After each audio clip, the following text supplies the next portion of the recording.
واخيرا وبعد ما تكلمت عن صفقات كل الانديه تقريبا، جاء الوقت اللي اتكلم فيه عن اكثر نادي يهمني في كوكب الارض كله، واللي هو الاهلي طبعا، اللي حسم اول صفقات الميركاتو اخيرا، واللي هو الكسندر جوميز. اوكي، السلام عليكم ورحمه الله وبركاته، كيف حالكم يا شباب؟ رجعت لكم بمقطع جديد. وقبل ما نبدا في مقطعنا لليوم، اتمنى منك عزيزي المشاهد الدعم بالشيء اللي تقدر عليه، سواء لايك او اشتراك او حتى تعليق، عشان نقدر نوصل لهدفنا الحالي واللي هو 5000 مشترك.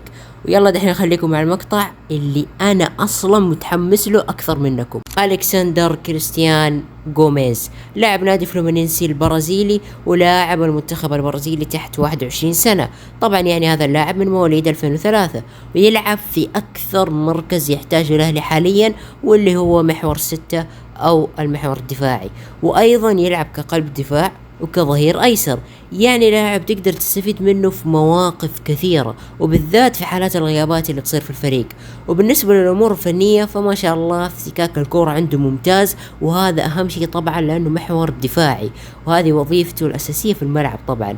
وصح انه ما يهاجم كثير، ولكن الصراحة حسب الملخص اللي شفته تمريراته رائعة، يعني يوصل لك الكرة للمرمى بلمسة واحدة ما شاء الله تبارك الله. الكسندر جوميز لعب في الموسم الماضي في الدوري البرازيلي 15 مباراة، اخذ فيها 4 كروت صفراء وما اخذ اي كرت احمر. بالنسبة للكروت الصفراء طبيعي جدا تكون كذا، واذا كانت اكثر برضو طبيعي. ليش؟ لانه موقع في الملعب هو اكثر مكان تحصل فيه تدخلات، وخصوصا لانه في الدوري البرازيلي، وانتم عارفين يعني ايش الدوري البرازيلي. ولكن الشيء الجميل انه تدخلاته مو عنيفة لدرجة انه ينطرد طرد مباشر مثلا، والدليل انه ما اخذ ولا كرت احمر. فهذا شيء ممتاز انه يقدر يضبط نفسه في الملعب، وهذا اللي يحتاجه الاهلي حاليا. واخيرا وليس اخرا، قيمة الكسندر جوميز السوقية هي 8 مليون يورو، هو حاليا في اعلى قيمة له. وطبعا طبيعي جدا تكون قيمته السوقية منخفضة. ليش؟ لانه ما زال لاعب صغير وقدامه مستقبل ووقت كبير ان شاء الله.